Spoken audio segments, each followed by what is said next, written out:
nós iremos estudar essa lição que vai falar a respeito do quê?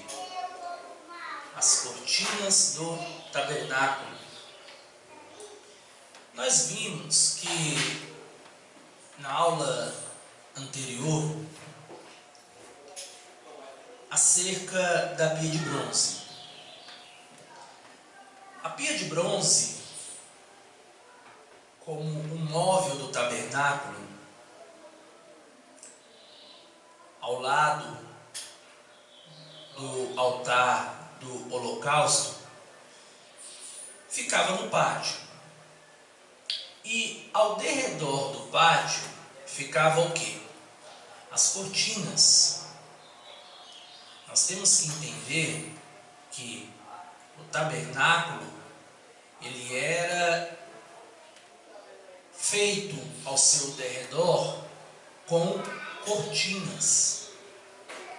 Então, nós falamos sobre o altar do holocausto, que por sua vez era o primeiro móvel que a pessoa que entrava no tabernáculo se deparava. Depois ela se deparava com a pia de bronze, que era utilizada para quê? Era utilizada para ser usada pelo sacerdote antes de realizar o seu trabalho dentro do tabernáculo.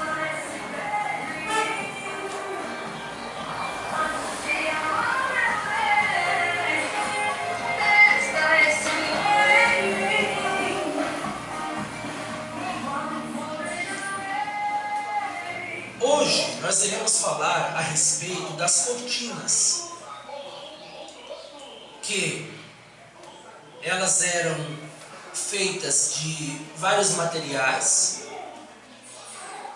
várias cores, e todos esses materiais e cores que eram utilizados para a elaboração dessas cortinas do tabernáculo simbolizavam algo, transmitiam alguma lição. Nós temos que entender que o tabernáculo, ele é todo simbólico. Todo simbólico. Nada foi construído no tabernáculo por um acaso. Não. O tabernáculo, ele foi construído com o propósito de transmitir uma lição. E, sobretudo, de apontar para Jesus. Nós podemos ver Jesus em todas as partes do tabernáculo. Nós vimos Jesus na porta, quando nós estudamos aqui. Nós vimos Jesus no altar do holocausto. Nós vimos Jesus na bacia de bronze. Então, em todos os móveis, quando nós observamos à luz da simbologia, nós podemos ver Jesus claramente. Como as cortinas do tabernáculo, não é diferente. Elas também, com as suas cores, com os seus materiais que eram utilizados, essas cortinas também apontam para a pessoa bendita de Cristo Jesus. Então as cortinas do tabernáculo, elas têm muito a nos dizer acerca da obra redentora de Cristo. Isso é outro diferencial. Porque além das cortinas do tabernáculo simbolizarem Jesus, ou de certo modo apontarem para Jesus, elas também nos diz algo ou nos transmite uma lição acerca da obra redentora de Jesus. Que é redenção, salvar, libertar. Foi o que Jesus fez conosco. Então as cortinas transmitiam essa ideia de obra redentora, de libertação, que foi realizada por Cristo Jesus.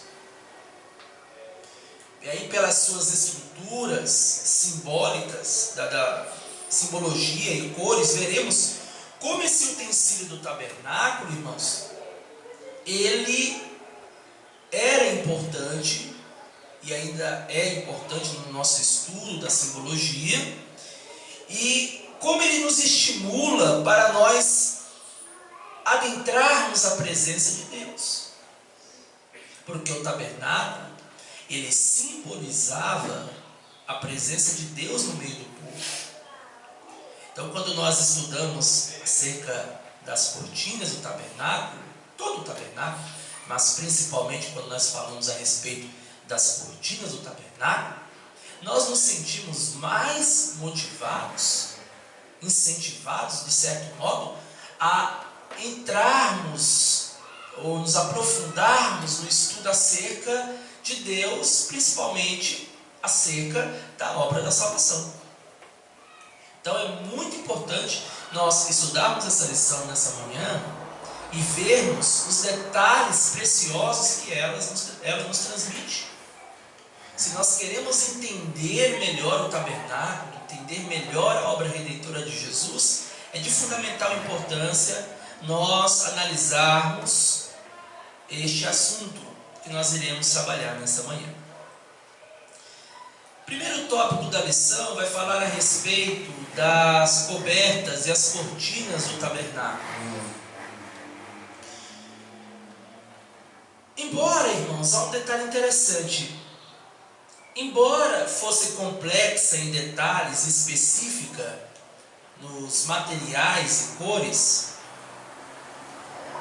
a estrutura do tabernáculo, ela tinha que, de certo modo, apresentar uma leitura fácil. Por quê? Porque o tabernáculo, ele estava sempre em montagem e desmontagem. E tinha que ser de acordo com a simplicidade do cotidiano judaico que estava na onde? No deserto.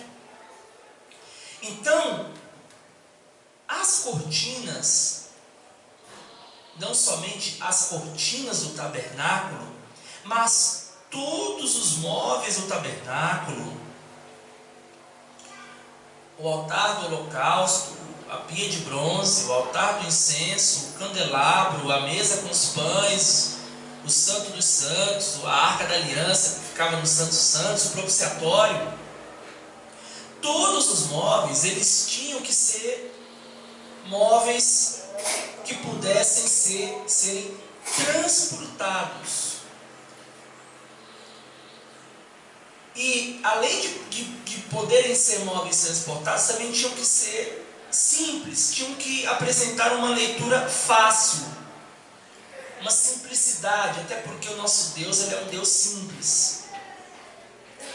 E a pessoa que observasse aquele móvel, ela tinha que facilmente conseguir entender a lição ou a ideia que aquele móvel transmitia. Então, quando o judeu olhasse para o altar do holocausto, ele tinha que facilmente conseguir compreender a mensagem por trás daquele móvel. Isso serve para a pia de bronze, serve para a mesa com os pães à proposição, serve para o candelabro, para o altar do incenso e para a arca da aliança. Então a mensagem tinha que ser captada no primeiro momento, facilmente. Além disso, do judeu conseguir captar essa mensagem, esses móveis tinham que ser o quê? Simples e fáceis para serem transportados e, sobretudo, adequados à realidade do judeu. Os judeus estavam no deserto, haviam acabado de sair do Egito, estavam caminhando em direção a Canaã e o que eles tinham era oriundo do que eles conseguiram no Egito. Então, tinha que ter essa característica no que se refere aos móveis e, sobretudo, nas cortinas e cobertas do tabernáculo. Primeiro ponto aqui vai falar da coberta exterior. E como que era feita essa coberta exterior? ela era feita de peles de animais marinhos, texugos ou golfinhos. Esse era o material utilizado para a elaboração da coberta exterior. O desenho não expressava o quê? Não expressava beleza exterior ou algo que chamasse a atenção. Se você olhasse ali para uma coberta do tabernáculo, a coberta que cobria, você não iria ver aí nada muito chamativo, pomposo. Não. A ideia era transmitir simplicidade.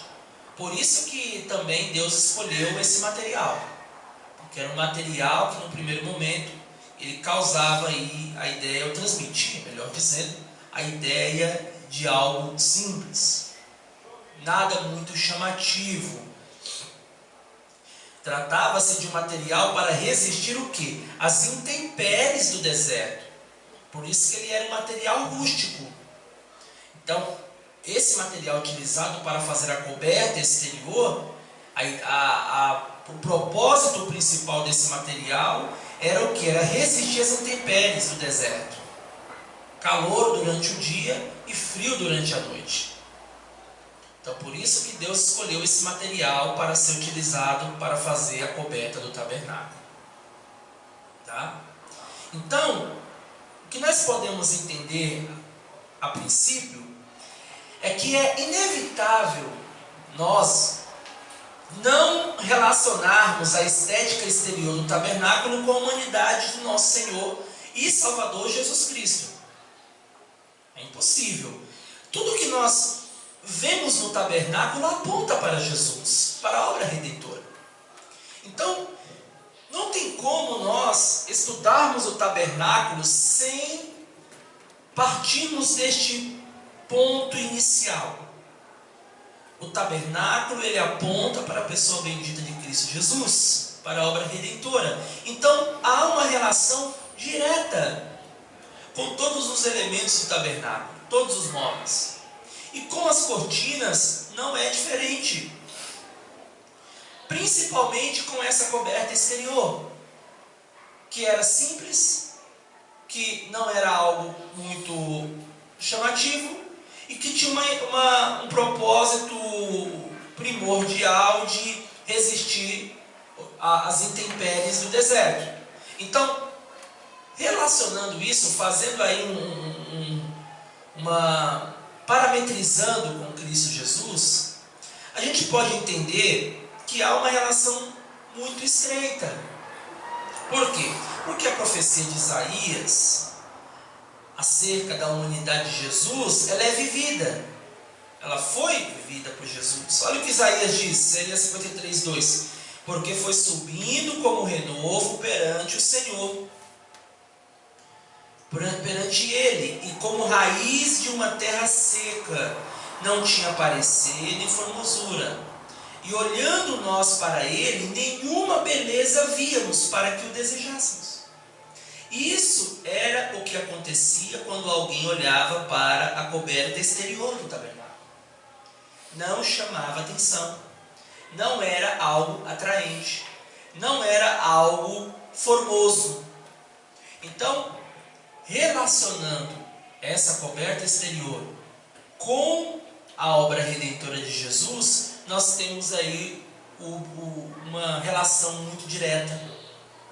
Jesus, ele não tinha parecer, não tinha formosura, ele era alguém a qual as pessoas olhavam e não desejavam, ou seja, não se admiravam com Jesus. Na questão pessoal, na questão de aparências, assim a gente pode dizer. Jesus ele era admirado pelos seus milagres, é óbvio. Mas na questão de aparência, não tinha admiração. Isaías 53, 2. Ele não tinha parecer nem formosura. E nenhuma beleza víamos para que o desejássemos. Aqui nós já aprendemos a primeira lição, que eu falei aqui quarta-feira na aula do Ibade. Jesus não era bonito. Jesus não era aquele ator que os filmes vão dizer que tinha um olho azul. Não, Jesus não tinha aquelas características. Até porque o povo judeu que morava no deserto vivia sobre uma temperatura muito alta. Deserto em Israel naquela época, a temperatura era muito alta, até hoje é. Temperatura em média de 36 a 40 graus. Então, os judeus, eles tinham a pele escura, a aparência escura, por causa do calor, por causa do sol. Então, Jesus, ele não tinha aquela aparência, tudo indica que ele não tinha aquela aparência que foi transmitida nos filmes. Um Jesus de olhos azuis, pele clara, tudo indica que não. E muito menos formosura, porque Isaías 53, 2 vai dizer que ele não tinha parecer nem formosura, e nenhuma beleza víamos nele para que o desejássemos. Jesus não era bonito, do ponto de vista de imagem, de formosura. Não, ele era simples. Era alguém que as pessoas olhavam para ele e não diziam: olha, esse daí é Jesus. Só o reconheciam quando viam que ele estava realizando milagres, que ele estava ensinando, quando ele estava exercendo o seu ministério. Aí é evidente, quando Jesus iniciou o seu ministério, ele passou a ser conhecido, porque a sua fama percorria todas as regiões daquela época. Mas, fora isso, ele não tinha parecer nem formosura. Então, vejam que da mesma forma como as cobertas do tabernáculo não tinham parecer, formosura, não eram bonitas do ponto de vista estético, da mesma forma era Jesus. Ele também não tinha parecer, não tinha formosura e não era bonito do ponto estético. Segundo ponto, as cortinas internas. Por baixo da coberta exterior havia uma coberta de pele de carneiro tingidas. As cortinas eram uma em cima das outras, irmãos. Tá? Por debaixo das peles de carneiro haviam outras cortinas. Olha que interessante, era uma cortina em cima da outra, de peles de carne, feitas de peles de cabras brancas, sem ser tingidas. Por último, havia uma quarta cortina que podia ser vista somente do lado de dentro do tabernáculo. Era uma cortina feita de linho branco e fino, com bordados das figuras de querubins. Então, a visão dessa cortina, ela lembrava o quê? Lembrava o céu. Então, eram as cortinas internas. Falamos primeiro da coberta exterior. Agora estamos falando da cortina interior. Então, essa cortina interior, ela era feita de várias peles, de vários elementos, peles de carneiro, peles de cabra. Eram muitos materiais que eram utilizados para ser feito essas cortinas. Tá? Cada um tinha uma cor, cada um tinha um material. Então, toda essa imagem nos aponta alguns símbolos importantíssimos dessas cortinas que nós acabamos de falar aqui. Qual é o primeiro, irmãos? A coberta tingida de vermelho. Aponta o quê? Aponta para Cristo e o seu sacrifício na cruz. Por quê? Porque o vermelho é o símbolo do sangue de Cristo para a remissão dos nossos pecados. Então, sempre que você vê um objeto vermelho na Bíblia, a princípio, uma linguagem simbólica, aponta para a ideia de sangue, símbolo de sangue. Então, a coberta tingida de vermelho, tinha o propósito único de apontar para o quê? Para a obra redentora de Jesus Cristo na cruz do Calvário. Jesus não derramou o seu sangue na cruz? Derramou. Então, Jesus, ele derramou o seu sangue na cruz do Calvário. Então, aquela coberta tingida de vermelho, ela transmitia a ideia de quê? De que um dia Jesus Cristo iria derramar o seu sangue na cruz do Calvário para nos perdoar de todos os nossos pecados. Essa era a lição principal da coberta tingida de vermelho. Apontar para a obra expiatória do Senhor Jesus Cristo. A segunda lição que nós podemos aprender acerca dessas cobertas é que as cortinas feitas de peles de cabras brancas, que era a segunda, feitas de peles de cabras brancas, sem serem tingidas. Vejam que a primeira era tingida de quê? Tingida de vermelho, que apontava para quê? Apontava para a obra redentora de Cristo Jesus na cruz do Calvário. Já a segunda, era feita de peles de cabra, mas que não era tingida de branco, revela o quê? Revela uma ideia de pureza e justiça do nosso Senhor e Salvador Jesus Cristo. A cortina feita de peles de cabra branca, sem ser tingida, transmitia a mensagem de que Jesus, o nosso Salvador, ele é santo, ele é justo. O branco representa pureza. O branco representa pureza, justiça, e é assim que era o nosso Senhor e Salvador Jesus Cristo. Agora, quem entrasse lá no tabernáculo não teria ideia dessas lições simbólicas que todos aqueles móveis transmitiam.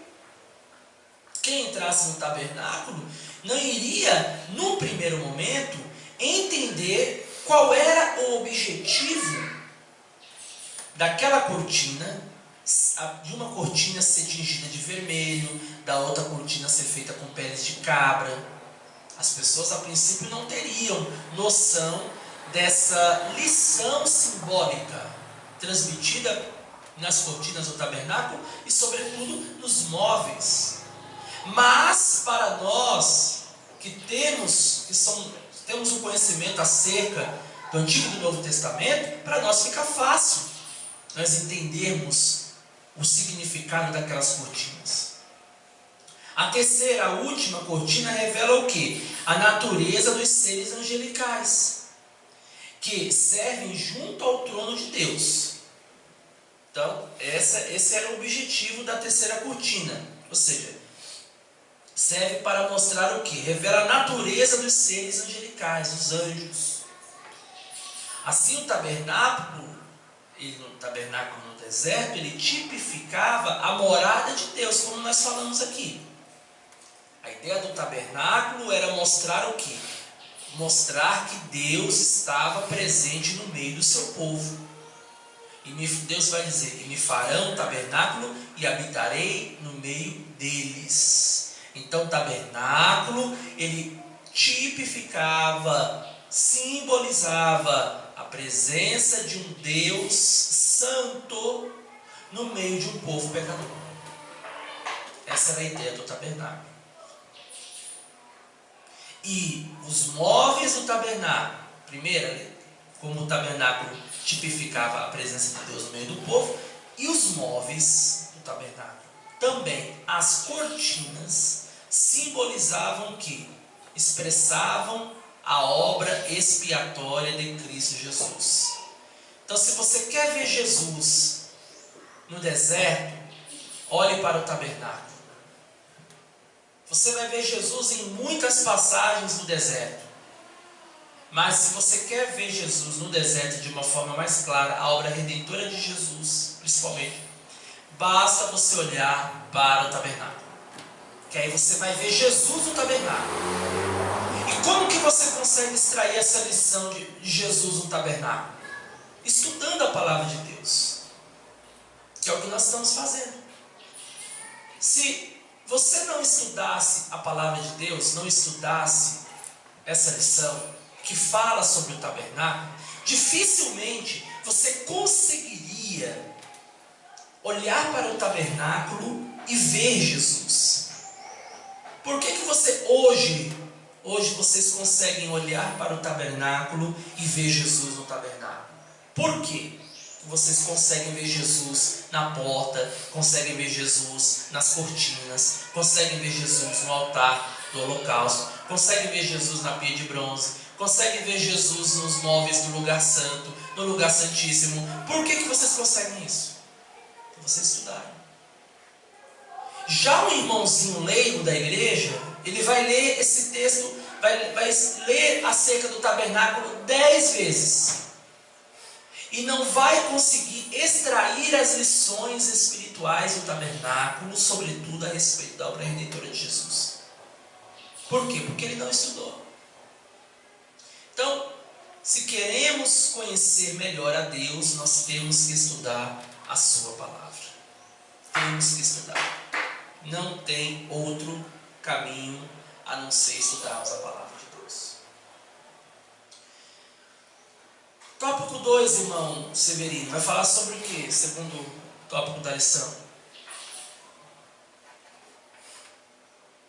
Tópico 2? Isso. A cortina do pátio do tabernáculo? Exatamente. Falamos no capítulo 1 sobre as cobertas e as cortinas do tabernáculo, agora sobre o cortinado do pátio do tabernáculo.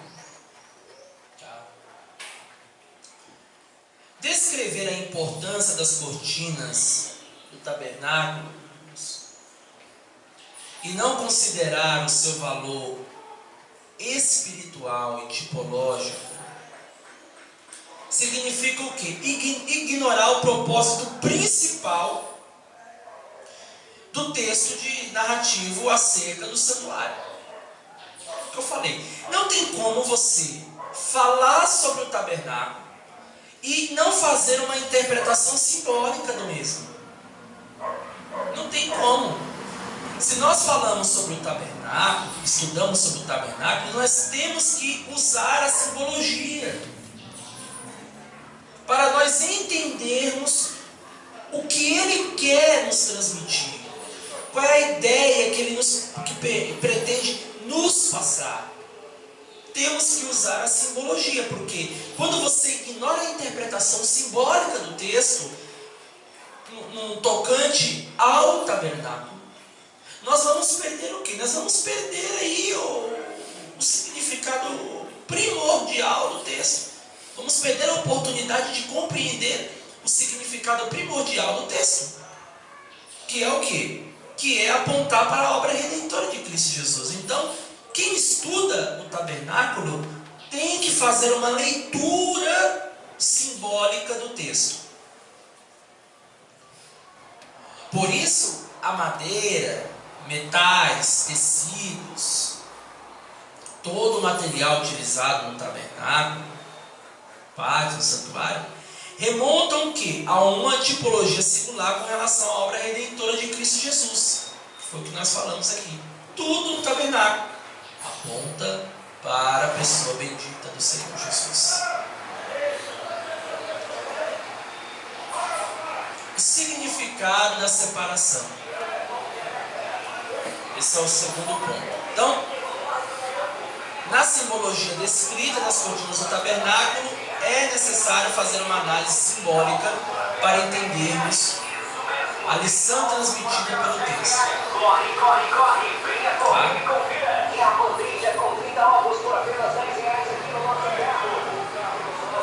O ambiente entre a cerca e o tabernáculo, o ambiente era o que? Era o pátio. E havia um cortinado branco de linho fino torcido que tinha por objetivo fazer o quê? Fazer uma separação dos pecadores. E para nós adentrarmos ao pátio, para o pecador adentrar ao pátio, o que ele tinha que fazer? Ele deveria levar a sua oferta pelo pecado. Assim as cortinas faziam a separação entre o santo e o profano. Você vai ver no pátio as cortinas brancas feitas de pele de cabra e sem ser tingido de vermelho, ou seja, branco, o branco tinha a ideia de fazer separação do pecado, porque o branco simbolizava a justiça. Então a ideia ali era o quê? Era fazer o quê? Uma distinção.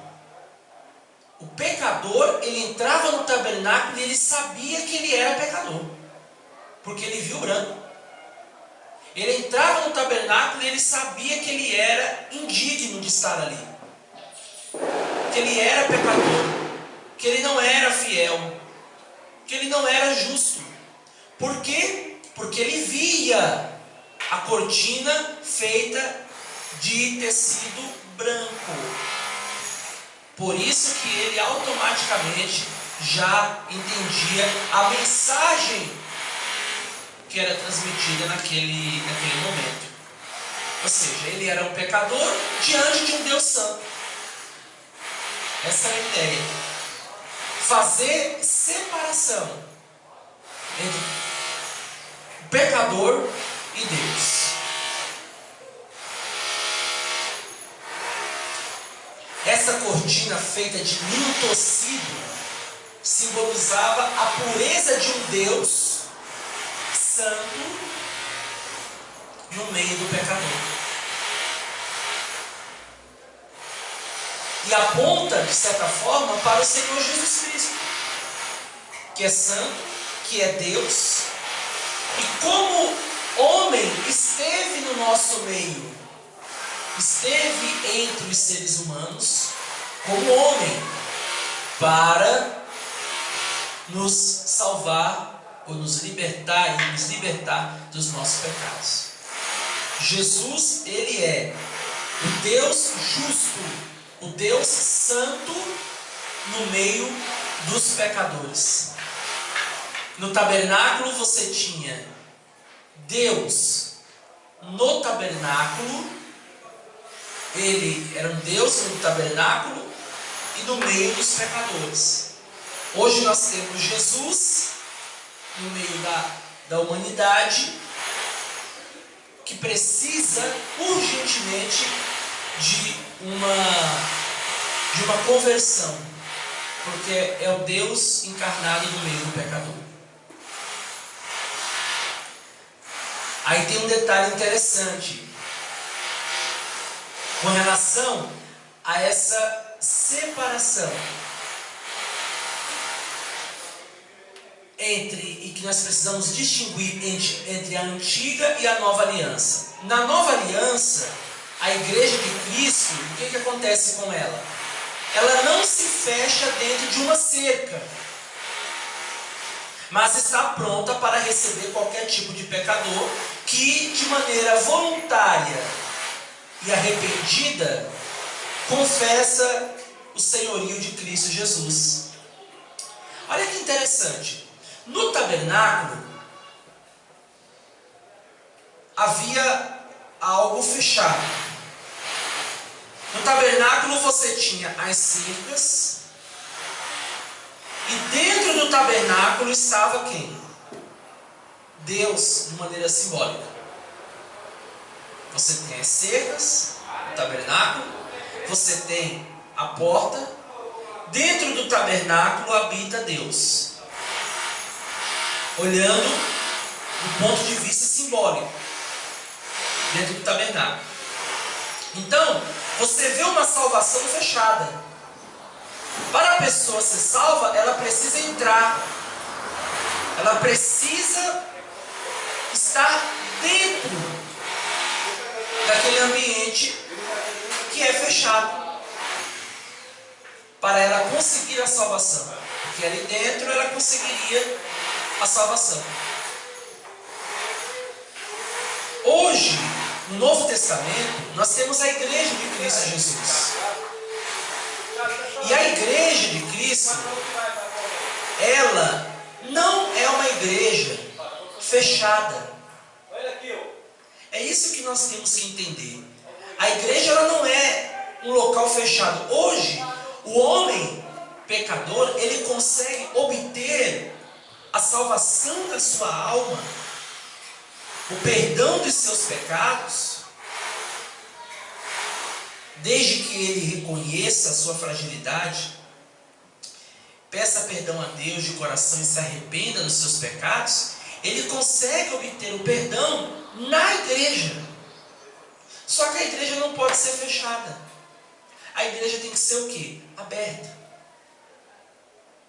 Igreja significa grupo de salvos chamados para fora. Isso é igreja. De uma maneira bem simples, igreja significa o quê? Chamados para fora. Isso é o que significa igreja. Chamados para fora. Logo, a igreja não pode ficar fechada, isolada.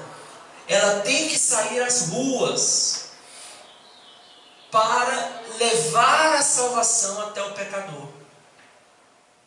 No Antigo Testamento, o pecador vinha até o tabernáculo para obter a salvação.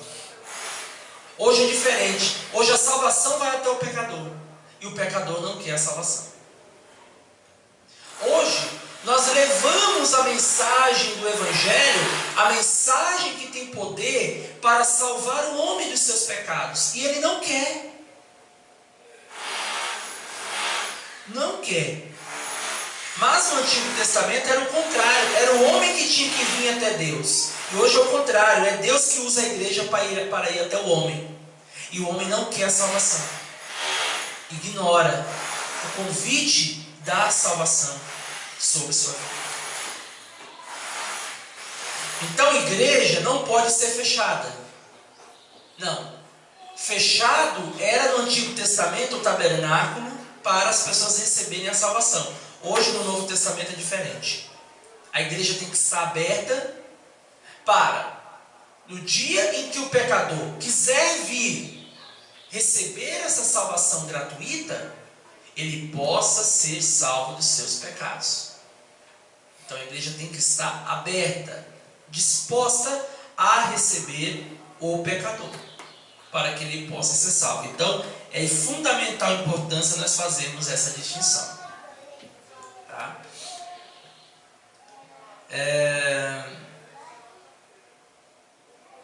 O significado de santidade.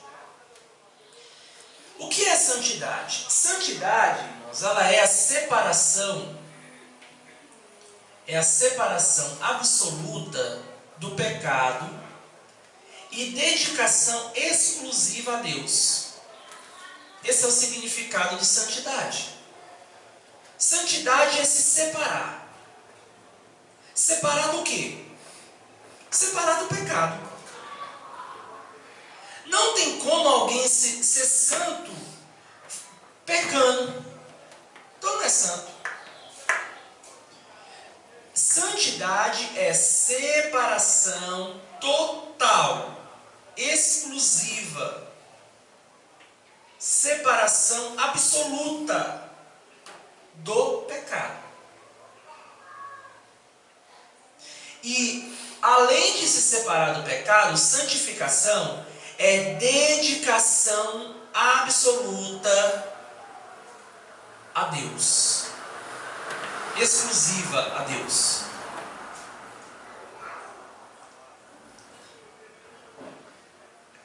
E as cortinas do tabernáculo, elas exigiam isso do homem, exigiam isso do pecador, uma separação do pecado, uma busca constante pela santidade.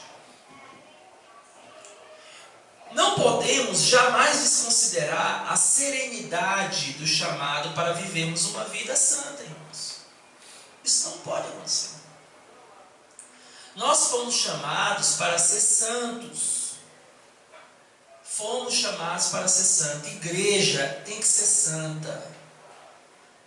Nós temos que buscar a santificação da nossa vida constantemente.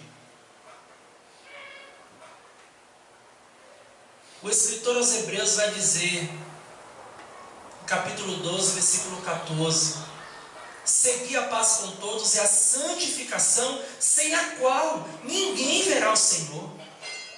Não tem como o homem conseguir alcançar a salvação da sua alma sem santidade, sem separação. Não consegue. Não consegue. Deus é santo. Deus não vai salvar a vida de alguém que não busca a santidade, que não se separa deste mundo. Foi o que eu falei aqui num culto de oração e doutrina. Nós temos que nos separar deste mundo, irmãos.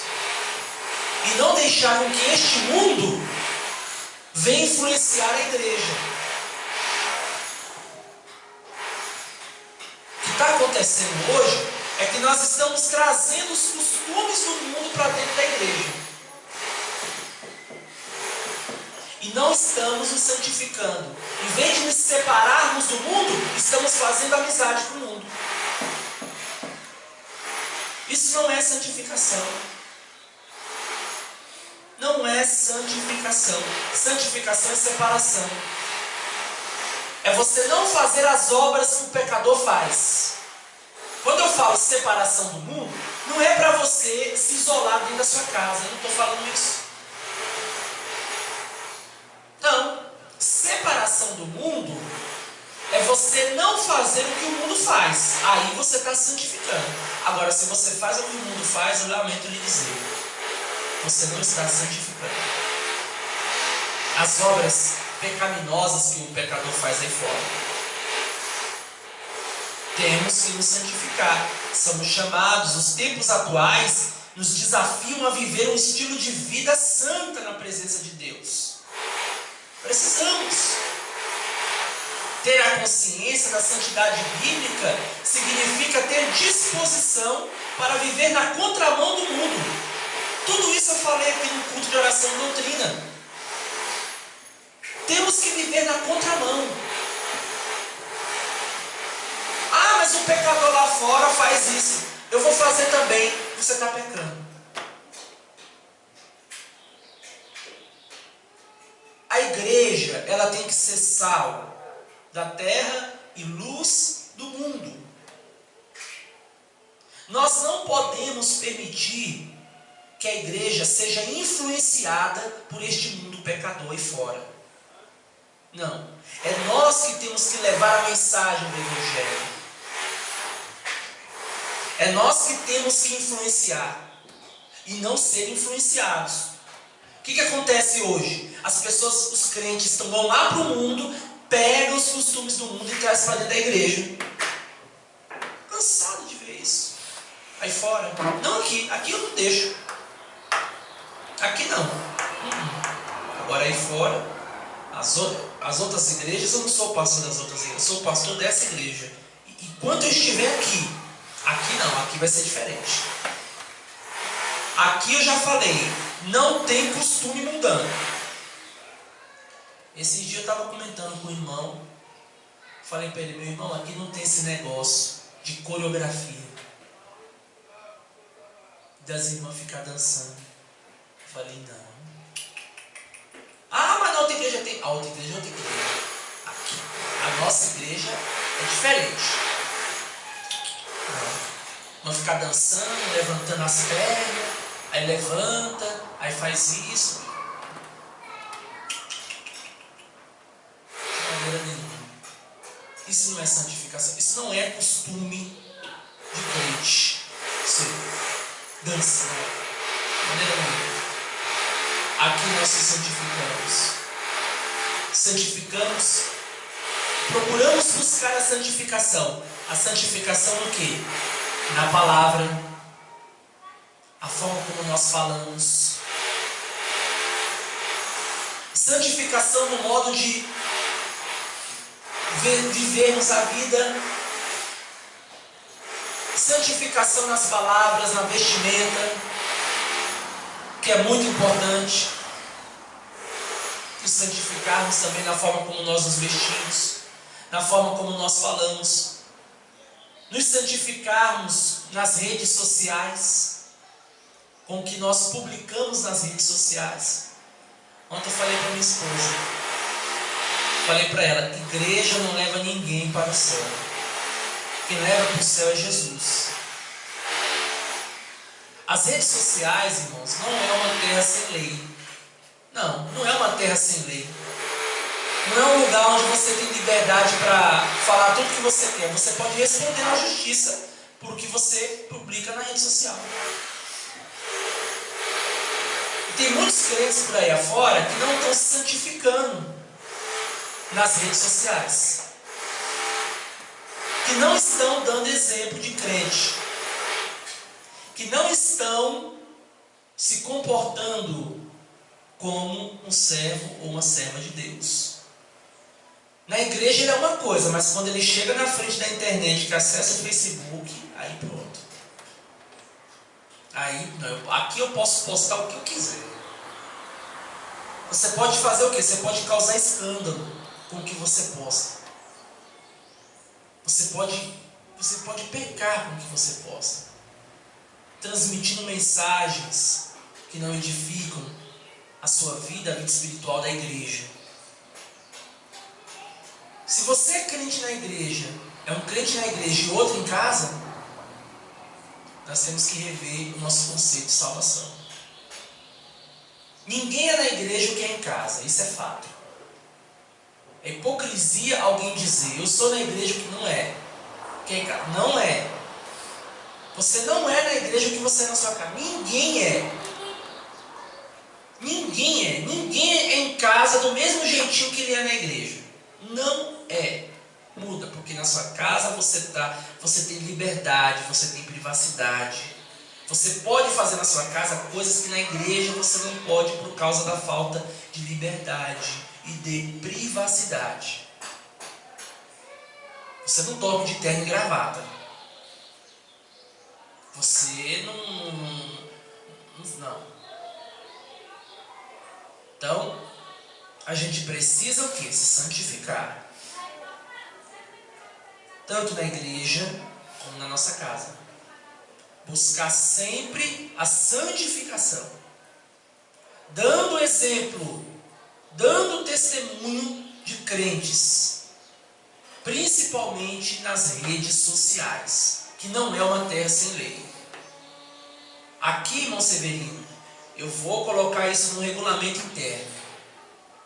Eu vou ter Facebook de todos os crentes. E se eu ver coisa lá no Facebook lá que não está edificando, que está dando um mau exemplo, eu vou chamar para conversar. Meu irmão, minha irmã, sente aqui. O que está acontecendo? Pai, a senhora o senhor, a senhora é defensor.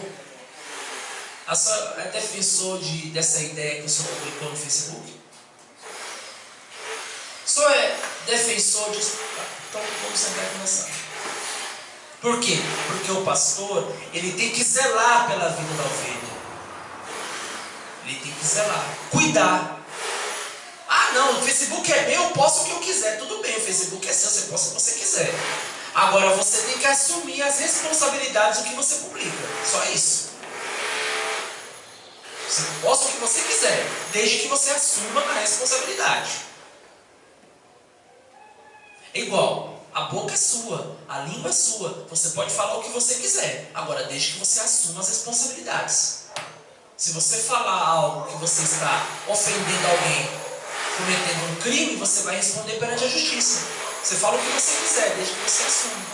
Então, está vendo a importância de nós nos santificarmos com a nossa vida, sobretudo com as redes sociais, com aquilo que nós falamos, com o nosso modo de vida? Porque Jesus vem buscar uma igreja santa, uma igreja separada, uma igreja lavada e remida pelo sangue do Cordeiro. Então precisamos nos santificar. Amém? Vamos para o próximo tópico, que já está acabando o nosso tempo. Qual é o terceiro tópico, irmão Severino? O 3? É as cores da cortina do tabernáculo. Isso. As cores usadas na estrutura do tabernáculo, elas tinham um significado especial. Nós vimos aqui que todo o tabernáculo aponta para a obra redentora de Cristo Jesus. Todo o tabernáculo, todos os móveis e principalmente as cortinas apontavam para a obra redentora de Cristo Jesus. Agora nós vamos ver o significado das cores das cortinas. E o que elas têm para nos ensinar no tocante à obra redentora do Senhor Jesus. Nós temos aí 4 cores. Essas cores elas eram cores usadas nas cortinas do tabernáculo. Temos o azul, a púrpura, o carmesim e o branco.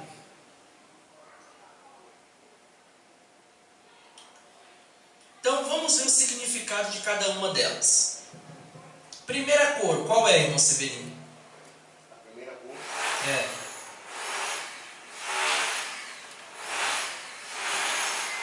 A primeira cor é o Azul. Isso. O azul, irmãos, ele remete a uma ideia de céu, uma origem celestial. A origem celestial de Cristo e sua divindade. Existe algo conhecido como psicologia das cores. Não sei se o irmão Severino já sabia disso. Psicologia das cores. As cores, elas transmitem uma mensagem. E o azul, ele transmite a mensagem de céu. Todas as vezes que você vai em um ambiente, você vê um azul clarinho, você sente assim uma paz. Você sente assim uma tranquilidade. Aqui eu pintei desse azul céu aqui. Esse aqui é azul céu, o nome dessa cor. Um azul bem clarinho. Esse azul. Quando você olha para essa cor, a sua visão, o seu cérebro, ele faz uma leitura dessa cor. Você olha para o azul e você sente assim, uma paz, assim, uma tranquilidade. Você vê um azulzinho bonitinho. Seu cérebro não acha estranho. Ele entende, ele capta melhor a ideia dessa cor. Se eu tivesse pintado isso daqui de preto, você ia achar estranho. Por quê? Porque o preto, ele transmite uma outra mensagem. Mensagem assim de algo sombrio, algo escuro, de noite, às vezes de morte.